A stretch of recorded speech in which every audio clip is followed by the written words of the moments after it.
تو کیا ایسی عورتوں کو ہم اسلام میں کیا مقام دیتے ہیں؟ اور کچھ خواتین جو دنیاوی طور پر ان کا خاندان عزت کے قابل نہیں سمجھا جاتا، لیکن ان خواتین کا کردار بہت اعلیٰ ہے، ان کا ہمارے دین میں کیا مقام ہے؟ دیکھیں ہمارے ہاں حضرت آدم علیہ السلام سے لے کر حضرت قبلہ اس میں وہ بات بھی ایڈ کر لیجیے گا کہ حدیث رسول جو آپ نے کہا کہ اگر وہاں پر کسی اچھے ماحول میں پیدا نہیں ہوئی تو اس سے جو ہے آپ رشتہ نہ کریں، لیکن اس میں کوئی گنجائش بھی بنتی ہے کہ اگر وہ اچھی ہونا چاہے یا وہ اچھی ہو، کوئی گنجائش ہے یا بالکل ہی ختم؟ نہیں، اس میں گنجائش بھی ہے. اس میں اصل میں میں عرض کر رہا تھا کہ یہ واحد دین ہے، دین اسلام کہ جو ایک کامل دین ہے، اور جس نے تمام تر مسائل کو بیان بھی کیا ہے، اس کا حل بھی بیان کیا ہے. ناخن کاٹنے سے لے کے سر تراشنے تک تمام مسائل کا حل موجود ہے. جی آپ نے بڑا اچھا سوال کیا ہے. اس میں جو سرکار نے فرمایا ہے اس میں یہ ہے کہ اس سے آپ احتیاط کریں، اور اس کے بعد ایک اور حدیث ہے کہ ایسے ماحول کی بچی اگر آپ اچھے تربیت میں لے لیں، مثال کے طور پہ جناب فضہ وہ بی ہیں کہ جو حبش کی رہنے والی تھی، لیکن جب ماحول نبی میں آئیں تو جناب زہرا ان کو بہن کہہ رہی ہیں. سبحان اللہ. ماحول، تربیت، اسی لیے کہتے ہیں کہ تعلیم کے ساتھ ساتھ تربیت بھی، یہ ہمارے موضوعات آتے ہیں. تو یہاں پر اگر کسی ایسی بچی کہ جو بہت اعلیٰ خاندان کی تھی لیکن اس کی تربیت اچھی نہیں ہوئی، جی آپ دیکھیں یہاں سے بہت سے لوگ امریکہ کینیڈا جاتے ہیں صرف تعلیم کی وجہ سے، لیکن وہاں تربیت نہیں دلاتے، تو وہاں بچیاں جو ہے انگریزوں سے، عیسائیوں سے اور اہل کتاب کے نام پہ نہ معلوم کن کن سے شادیاں کر لیتی ہیں. اعلیٰ خاندان کی تھیں، بہت اچھے خاندان کی تھیں، لیکن تربیت اچھی نہیں ہوئی. تو اگر تربیت اچھی ہے بچی کی تو پھر وہ برے ماحول سے نکل کے اچھے ماحول میں آ کر ایک پاکیزہ خاتون بن کے ایک پاکیزہ معاشرہ بنا سکتی ہے. اور بہت ساری اچھے ماحول سے جا کر برے ماحول میں چلی جائیں. اب دیکھیے آپ جو بچیاں زیادہ تر ان ممالک میں ہاسٹلز میں پڑھتی ہیں، کو ایجوکیشن میں رہتی ہیں، ان میں بہت ساری ایسی بچیاں ہیں کہ جو بہت ہیرا بچیاں ہیں ان ماحول میں رہنے کے باوجود. کیوں؟ اس لیے کہ ان کی اصل اچھی ہے، ان کی جو گھر کی تربیت ہے وہ اچھی ہے. لیکن بہت ساری ایسی بچیاں ہیں جو اچھے ماحول میں رہتی ہیں اور وہاں جا کے خراب ماحول میں گویا وہ ماحول کو خراب کر دیتی ہیں. تو بات ہے تربیت کی. جی بالکل، کہ اگر ہم نے اپنے ماحول کو اچھا بنایا ہے، اپنی تربیت کو اچھا، اپنے بچوں کی تربیت اچھی کی ہے. اسی لیے میں نے ایک قول عرض کیا تھا کہ مولا کائنات علی علیہ السلام فرماتے ہیں کہ پہلے یاد ہوگا پہلے 7 سال اپنے بچوں کو کس انداز سے کہ آپ اس پہ قدغن نہ لگائیں، اس کو ایسا ماحول دیں کہ وہ ہر چیز میں تجسس کرے، اس میں غور کرے، اس میں فکر کرے، اور اس طرح سے اگلے 7 سال اس کو قیدی بنا لیں. اس کو ایسا ماحول دیں جیسے قیدی پر جیلر نگاہ رکھتا ہے. اس کے اگلے 7 سال بچے کو ایسی تربیت کریں کہ جیسے دوست ہوا کرتا ہے. تو اصل بات ہے ماحول کی. اگر ہمارے ماحول، ہمارے گھر، ہماری تربیت اچھی ہے تو وہ بچہ اچھا نکلے گا اور ماحول کو اور آگے اگلی زندگی کو اچھا بنائے گا. مفتی صاحب، اسی گفتگو کی روشنی میں آپ سے پوچھوں گی کہ ہمارے ہاں عورت کی خاص طور پہ تربیت کو یہ سمجھ لیتے ہیں کہ جس کو بس تعلیم اچھی دے دی، جس کو انگلش اچھی بولنی آ گئی تو وہ اس کو ماں باپ نے اپنے فرائض سر انجام دے دیے. لیکن عورت کی یا بچی کی جو ایک پراپر تربیت ہونی چاہیے کہ اس کو بڑے چھوٹے کا ادب کا پتہ ہو، اس کو اپنی حدود کا پتہ ہو، اس کو اپنے لباس کا پتہ ہو، اس حوالے سے آپ کس کو زیادہ مورد الزام ٹھہرائیں گے؟ بسم اللہ الرحمن الرحیم. دیکھیے تربیت میں کیا چیزیں شامل ہوتی ہیں. سب سے پہلے یہ سمجھنا چاہیے تربیت میں سب سے پہلے علم نافع، ٹھیک ہے، دوسرا ہوتا ہے عمل، اور تیسرا ہوتا ہے اخلاص، ہم کہتے ہیں خلوص. یہ 3 چیزیں شامل ہوں گی تو بچی کی اچھی تربیت ہوگی. اب میں آپ کو مثال دیتا ہوں. حضرت بی بی فاطمہ رضی اللہ تعالیٰ عنہ کی والدہ کا انتقال ہوتا ہے. ابھی بات بھی چل رہی تھی، قبلہ نے بات کی، تو فاطمہ بنت اسد کے حوالے کر دی جاتی، ٹھیک ہے. فاطمہ کی تربیت فاطمہ بنت اسد کر رہی ہیں. جس طرح جناب ابو طالب سیدنا علی حیدر کرار، نبی السلام جو ہے سیدنا علی حیدر کرار کو لے لیتے ہیں، تو علی کی تربیت رسول اللہ کر رہے ہیں. فاطمہ بنت محمد صلی اللہ علیہ وسلم کی تربیت فاطمہ بنت اسد کر رہی ہیں. جب ماں تربیت کر رہی ہوتی ہے تو ایک ایک پہلو پہ نظر رکھتی ہے. آداب گفتگو کو، آداب دوست کو، آداب محفل کو، آداب بندگی کو، ان تمام آداب کو شامل کیا جاتا ہے. جب تمام چیزوں کو، جس کو آداب دوست حاصل ہو، آداب بندگی حاصل ہو، آداب محفل حاصل ہو، آداب والدین حاصل ہو، اسی کی مراد پوری ہوتی ہے، وہی منزل مقصود تک پہنچتا ہے. تو والدین کو چاہیے ادب کا خاص طور پر اس کو سامنے رکھیں. بچہ ہاں ادب کو کیا غلطی کر رہا ہے, کس طرح کر رہا ہے, کس طرح کر رہا ہے. اصل میں جس طرح میں نے کل پرسوں ہی بات کی تھی کہ جب چھوٹا بچہ ہوتا ہے تو اس کی ہم ہر شرارت کو, ہر بدتمیزی کو شرارت کا نام کہہ کر ٹال دیتے ہیں, نظر انداز کر دیتے ہیں. جس طرح مولا نے بھی کہا کہ 7 سال تک نظر رکھو. اب دیکھیں آج کے ماہر نفسیات یہ کہتے ہیں کہ 7 سال تک جو بچہ کتاب پڑھ رہا ہے وہ والدین کی کتاب پڑھے. والدین کس طرح اونچی آواز میں بات کر رہے ہیں, والدین کس طرح جھک رہے ہیں, بالکل ایسا ہے. والدین کس طرح اللہ سے لو لگا رہے ہیں, والدین اپنی والدہ سے کس طرح بات کر رہا ہے. تو وہ بچہ دیکھ رہا ہے کہ یہ اپنی والدہ سے بات کر رہا ہے تو مجھے اپنی والدہ سے کس طرح بات کرنی ہے. میں یہ میرے والد سے کس طرح بات کر رہے ہیں تو مجھے کس طرح بات کرنی ہے. میں مثال دیتا ہوں, کھانا چل رہا تھا, والدہ میرے ساتھ بیٹھی تھی, تو روٹی آئی تو میں نے نا فرینڈلی علامہ صاحب ایسی روٹی اٹھا کے امی کو دے دی. دوسری روٹی آئی تو میرے بیٹے نے جو 4 سال کا اس نے اٹھا کے اپنی والدہ کو مجھے دے دی. اچھا آپ کو. تو میں نے کہا اماں کتنا اچھا ہے بچہ, کتنی اچھی. انہوں نے کہا بیٹا یہ تیرا عمل تھا, اگر تو مجھے اٹھا کے نہیں دیتا تو وہ تمہیں نہ دیتا. تو ہمیں بچوں کی تربیت کرنی ہے, ان کی بدتمیزی پہ, جس طرح آپ نے بات کی نا بہن کہ وہ کس سے کس طرح بات کر رہے ہیں, ان کا بیہیویئر بھائی سے کیسا ہے, بہن سے کیسا ہے. اگر یہ تمام چیزوں پہ نظر رکھیں گے تو انشاءاللہ بہتر ہو جائے گا. آج بڑا المیہ ہے, بہت بڑا المیہ ہے کہ ہم تربیت نہیں کر رہے, اور بہت افسوس کے ساتھ کہنا پڑتا ہے. دیکھیں ہمیں رول ماڈل کو اپنانا ہے نا خواتین کے لیے, اور خواتین کے لیے بہترین رول ماڈل حضرت بی بی فاطمہ رضی اللہ تعالی عنہا. کیسے ہر ایک کوشش کرتا ہے کہ وہ جنت میں جائے, جنت تلاش کرے, اور جنت جس کو تلاش کرتی ہے وہ بھی فاطمہ رضی اللہ تعالیٰ عنہ. آپ یہ دیکھیں ہر بیٹی رحمت ہے, اور وہ رحمت کس کے لیے, رحمت للعالمین کے لیے. باپ جس سے راضی ہے. بھائی اللہ کے نبی نے فرمایا عورت اس حال میں مرے کہ اس کا شوہر راضی ہو تو ایک قدم زمین میں, اگلا قدم جنت میں. ذرا پوچھے سیدنا علی حیدر کرار سے مراقبے میں جا کے کہ مولا یہ بتائیے فاطمہ کیسی تھی. تربیت کا معاملہ سیدنا امام حسن امام حسین. اچھا ساس اور بہو کا جھگڑا چلتا تھا, ابھی میں بریک میں ہی بات کر رہا تھا عون بھائی سے, تو کئی سال بی بی فاطمہ رضی اللہ تعالیٰ فاطمہ بنت اسد کے ساتھ مجال کبھی کسی بات پہ جھگڑا ہو. رول اصل میں مسئلہ یہ ہے ہم ان سب کی ذات کی بات کرتے ہیں, ہم ان سب کی بات کی بات نہیں کرتے.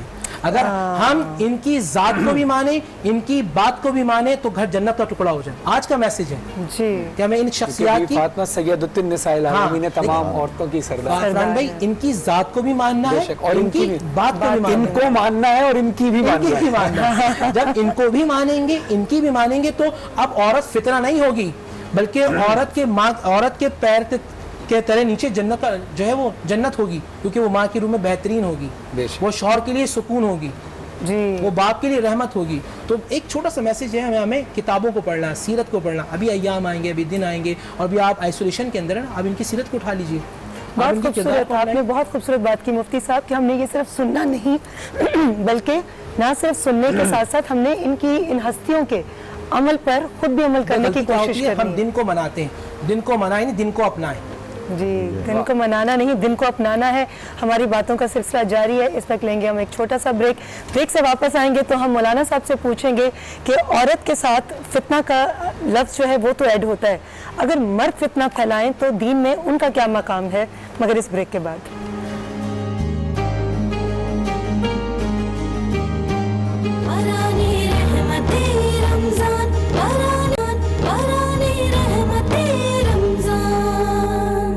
اور کچھ اختیارات ہیں وہ ہمارے لیے مین ہیں. لیکن اب سوال جو ریما صاحبہ نے بہت اہم کیا تھا وہ یہ کہ اکثر عورت اگر فتنہ پھیلائے تو اس کے لیے تو یہ کہہ دیا جاتا ہے کہ یہ جو احکامات ہیں دین کے, ہمارے لیے دین کے احکامات اہمیت رکھتے ہیں.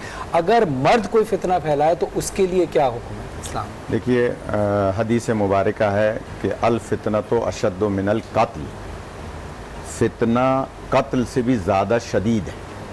اللہ الفتنۃ اشد من القتل, یعنی قتل سے بھی زیادہ سخت ہے فتنہ. اور قرآن مجید میں ذکر موجود ہے, نبی پاک نے اس کی تشریح فرمائی کہ فتنہ جو ہے وہ قتل سے زیادہ سخت ہے. اب وہ فتنہ عورت کرے تو قاتلہ ہے, مرد کرے تو قاتل ہے. تو اس میں یہ تشخیص نہیں ہے کہ فتنہ صرف عورت ہی پھیلائے گی, فتنہ صرف مرد ہی پھیلائے گا. نہیں, جو بھی فتنہ کر رہا ہے. اچھا فتنے کی عام طور پہ ابھی وقفے میں ہم بات کر رہے تھے کہ بہت سارے لوگ دعا تعویذ اور یہ ان چیزوں میں جو ہے نا وہ بہت زیادہ ہیں. وہ کیا کرتے ہیں مولانا صاحب, میرے ساتھ یہ ہوا, یہ بتائیے یہ کس نے کیا ہے. یعنی وہ نام پوچھنے کی کوشش کرتے ہیں کہ یہ کس نے کیا ہے. تو میں انہیں یہ حدیث سناتا ہوں, قرآن کی آیات سے بتاتا ہوں کہ اگر بالفرض ہمارے علم میں آ بھی گیا اور ہم نے آپ کو بتا دیا, تو علم تو غلط ہو سکتا ہے, اس کے کلیات تو غلط ہو سکتے ہیں, علم الاعداد میں غلطی ہو سکتی ہے, یا کا ہم نے کچھ اور عدد نکال لیا اور میم کا کچھ اور نکال لیا, اور ہم نے بتا دیا کہ جناب یہ ریما بہن آپ کے خلاف ہیں, اور مثال کے طور پہ علم الاعداد غلط ہو گیا, تو اس کا مطلب کیا ہوا, میں نے نام بتا کے فتنہ کیا.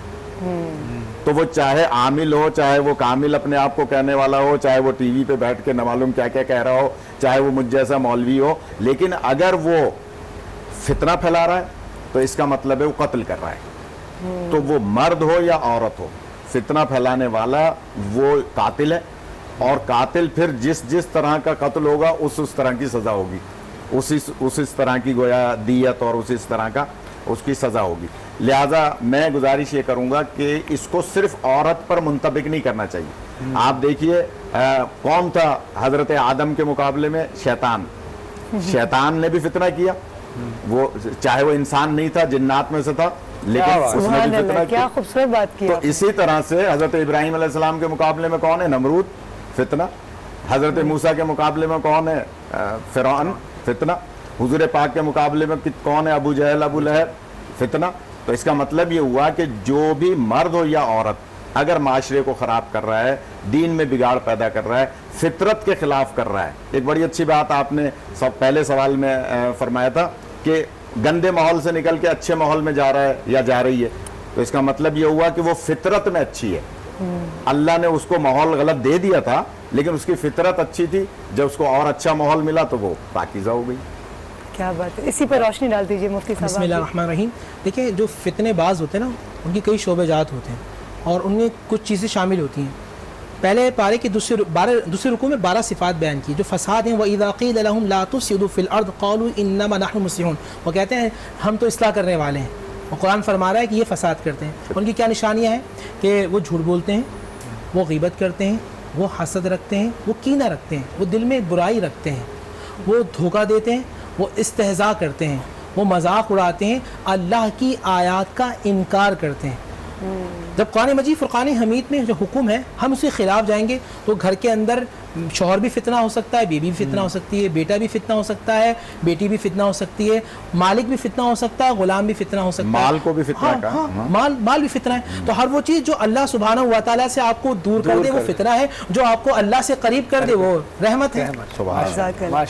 جی فرحان, ہماری ٹرانسمیشن جو ہے وہ اختتام کی جانب جا رہی ہے, اور یہ علم کی خوشبو جو ہے ہم تو اس سے معطر ہوئے اور یقیناً دیکھنے والے بھی ہوئے ہوں گے. تو میں چاہوں گی کہ ٹرانسمیشن کے اختتام میں آپ دعائیہ کلام ضرور پیش کرتا ہوں, اجازت ہے. بسم اللہ, اللہ زندگی دے.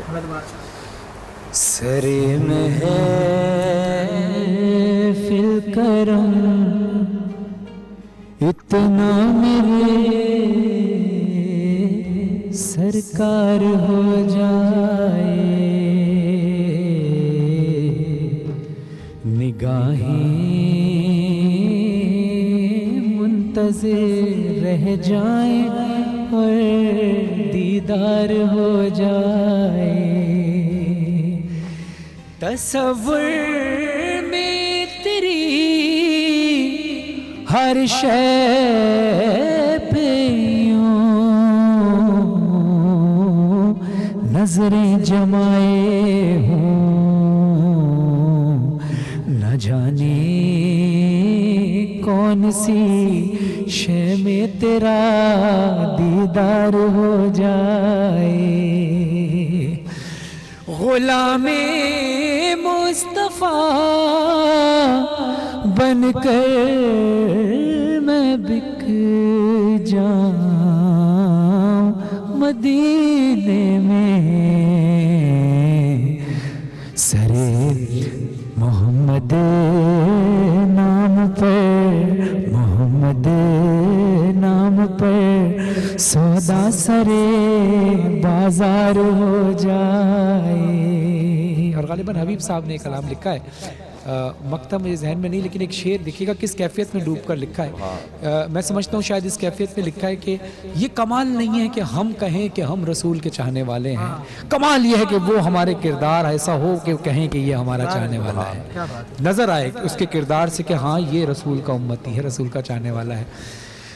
فنا اتنا تو ہو جاؤں میں تیری ذات والا میں, جو مجھ کو